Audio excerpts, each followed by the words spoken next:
What is going on, Warriors, and welcome into another edition of the SWU Coaches Show. I'm your host, Sawyer Price, and today with me is your women's Head Lacrosse coach, Coach Lindsey Schneider. Coach, how are you? Doing pretty well. How about yourself? I'm doing great. Glad to have you on the show. First thing I want to ask you is, how was your summer? It was pretty good. Had some trips and took some time off. Well, good. Always need that relaxation. So last year, you guys finished 7th seed in the conference tournament, and first tournament appearance for school history. How does that feel, and what kind of experience was that, being the first team to go to that tournament? It was pretty exciting. We had worked hard all year to get there. Everybody was pumped up. Depending on how we played Converse and Erskine, kind of determined which seed we were going to be. And we lost to Erskine but beat Converse, so we ended up going to travel up to Mount Olive. Yeah, well, you guys had an amazing year last year. You went 5-12 overall record and 4-6 in conference, which is really good. A lot of good teams in Conference Carolinas. And, you know, you have a fairly young team, only 3 returners. So how are you going to look to some of these new incoming freshmen to kind of, you know, help produce on this new team? We had more than just 3 returning. There's only 3 who didn't return. Yeah, that's what I meant. Sorry. I got you. But yeah, so it's exciting. There's a lot of talent returning back.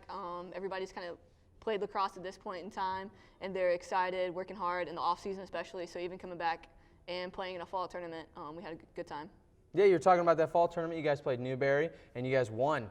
Kind of whooped them, you know, and Skylar Taylor, senior, had 5 goals. So how are you going to look to this small upperclassmen group to kind of, you know, take these underclassmen under the wing and kind of lead you to greatness, to continue that greatness from last year? So our 3 seniors are some of our hardest working athletes, actually. They had never played lacrosse before, so they actually had to pick it up and learn, and they have go-getter attitudes.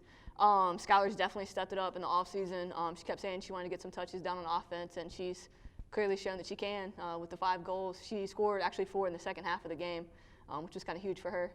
Yeah, absolutely. And we're talking about some seniors, but also we got to look at some of the underclassmen. You know, last year Amy Peppercorn had 26 goals and 17 assists, and Kaylee McDaniel had 214 saves. So phenomenal year for both of them. You had a playmaker and a big defensive presence in the net there. So how is that going to continue to work for your team? Right. So Amy actually hasn't been able to do much in this fall ball because she had to have knee surgery. But outside of that, there's been other people who have stepped up in the fall. Amy's really good at driving, actually being able to get the assist. So she's definitely one of the playmakers still on offense. And then Kaylee's just been working hard. She was leading the nation with saves last year, so that was a huge thing for her. It was pretty awesome going all the way up until postseason to where she was leading, so it was great. Yeah, you mentioned her, leading the nation for that amount of time. Her as well as Harry Sandoval was third team all conference, and then Carly Pace made academic all conference team. So how is that working out for this team, and just how does that feel? Not only are you working on the field, but off the field as well. It kind of just shows them that their hard work is paying off and they're getting conference recognition. It's not only just coming from me like, hey guys, you're doing great. It's other coaches who got to vote on them and actually see what's going on. Well, that's awesome, Coach. Well, again, thank you for joining me. It was awesome sitting down and being able to talk to you about the season. We wish you luck the rest of the way, the end of the fall and then upcoming spring. So good luck to you. Thank you. There you have it, folks, and thank you for joining me again on another edition of the SWU Coaches Show. We will see you next week.